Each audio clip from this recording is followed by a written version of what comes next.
शुरुआत में जैसे फसल जब आती है तो उस समय उसका भाव कम होता है। तो राज्य शासन और केंद्र शासन की कई सारी जो स्कीम्स हैं जिसमें जो किसानों को भंडारण करने के लिए पैसा मिलता है, नाबार्ड देती है, अपीडा देता है, तो उन्हें बाध्य होकर कम कीमत पर अपना माल बेचने के लिए बाध्य नहीं होना पड़ेगा। किसान या उनके समूह मिलकर एक एफपीओ बनाकर नाबार्ड और अपीडा जैसे संस्थानों से पैसे लेकर भंडारण का एक बड़ा केंद्र बना सकते हैं।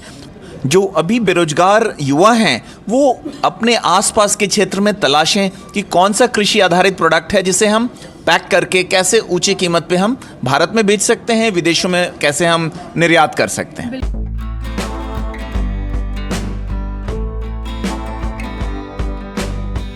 नमस्कार, मैं रूबी खातून बिहारी खबर में आप सबों का स्वागत करती हूँ। आज हमारे खास बातचीत में है डॉक्टर राणा सिंह। चलिए हम इनसे बात करते हैं। नमस्कार सर, बिहारी खबर में आपका स्वागत है। नमस्कार सर, आज का जो प्रोग्राम हो रहा है एग्री फूड जो हो रहा है 2022, ये पूरे सेमिनार के बारे में आप हमें बताइए।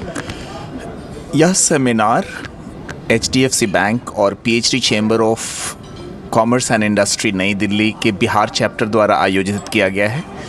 इस पूरे कार्यक्रम का एक मुख्य उद्देश्य है कि बिहार में जितने भी एग्रीकल्चर प्रोडक्ट्स हैं और जो फूड प्रोसेसिंग इंडस्ट्री की जितनी भी कंपनीज हैं उससे जुड़े हुए उद्यमियों को अपने प्रोडक्ट्स को कैसे निर्यात में उनके संवर्धन में जो सुविधाएं दी जा सकें, ताकि बिहार के जो भी प्रोडक्ट्स हैं और उनसे रिलेटेड जो एग्रीकल्चरल प्रोडक्ट्स और प्रोसेसिंग कंपनीज हैं वो अपने प्रोडक्ट्स को और सर्विसेज को कैसे देश से विदेश की ओर ले जाएं, अधिक से अधिक वो प्रोडक्ट्स को एक ब्रांड के तौर पे स्थापित कर सकें। एक्सपोर्ट से रिलेटेड जितने भी इश्यूज़ हैं, उनकी जो प्रॉब्लम्स हैं, चैलेंजेस हैं, इश्यूज़ हैं, उनको कैसे सॉल्व करें।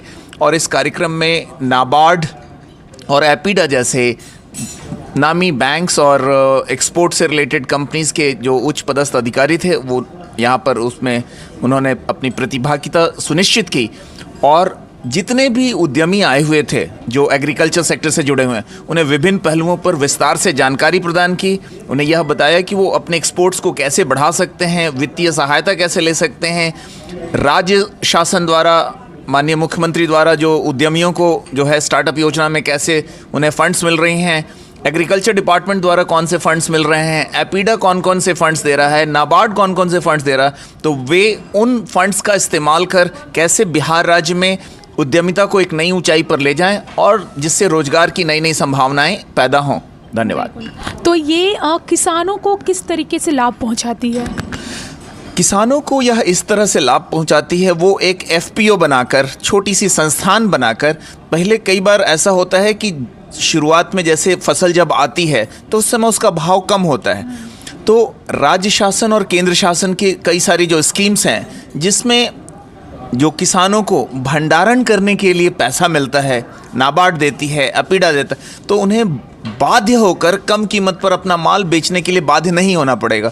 वो अपना भंडारण का स्थान बनाकर और उसमें भंडारित कर जब बाज़ार में मूल्य ऊपर जाता है तब वो बेचकर अपना पैसा ज़्यादा कमा सकते हैं। तो सबसे बड़ी जो बात निकल कर आई कि किसान या उनके समूह मिलकर एक एफपीओ बनाकर नाबार्ड और अपीडा जैसे संस्थानों से पैसे लेकर भंडारण का एक बड़ा केंद्र बना सकते हैं और उसे बाजार में जब भाव ऊपर जाता है तब बेच सकते हैं। पहले जो सबसे बड़ी कमजोरी होती थी कि जब भंडारण नहीं होता था तो उन्हें मजबूरी फसल आते ही कम से कम में बेचना पड़ता। तो सारी वित्तीय संसाधनों के बारे में बताया गया कि केंद्र शासन और राज्य शासन किस तरह से किसानों की मदद करने वाला है। बिल्कुल। और अभी जिस तरीके से बेरोजगारी हावी है युवाओं पे, तो ये बेरोजगारी को भी खत्म करना है कहीं ना कहीं, तो इसमें युवाएं कैसे बढ़ चढ़ के हिस्सा ले सकते हैं?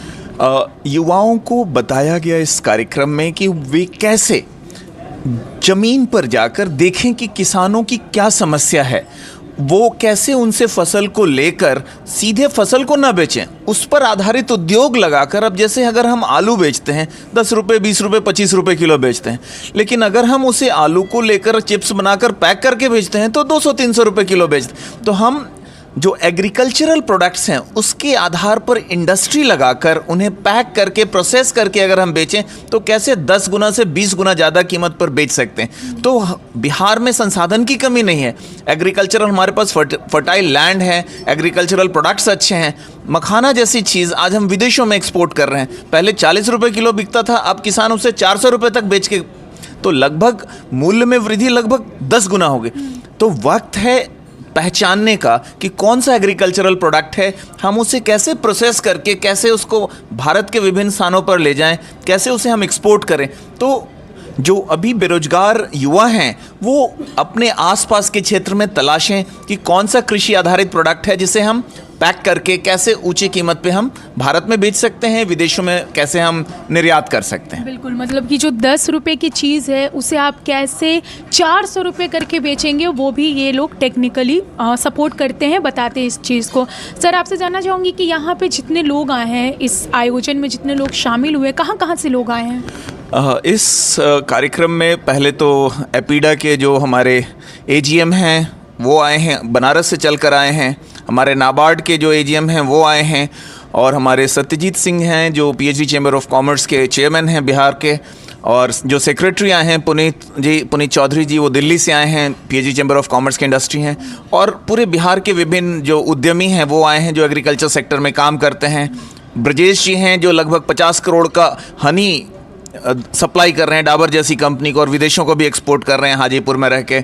केला के कुछ जो एंटरप्रेन्योर्स हैं जो बिहार में भी और देश में भी विदेशों में भी एक्सपोर्ट कर रहे हैं। तो जो लोग कृषि से जुड़े हुए हैं और खाद्य जो प्रोसेस करके, जो हम खाद्य प्रसंस्करण कहते हैं, फूड प्रोसेसिंग तो फूड प्रोसेसिंग के जो एंटरप्रेन्योर्स हैं, उद्यमी हैं, वो आए थे किसान के जो प्रोडक्ट्स को लेकर और उसे पैक करके बेचते हैं। तो बहुत किस्म के उद्यमी यहाँ पर आए हुए हैं। बिल्कुल, जो भी इस फील्ड से जुड़े हुए हैं सारे लोग यहाँ पे आए हुए हैं। तो ये आपने सुना हमारे साथ डॉक्टर राणा सिंह को, बहुत बहुत धन्यवाद सर।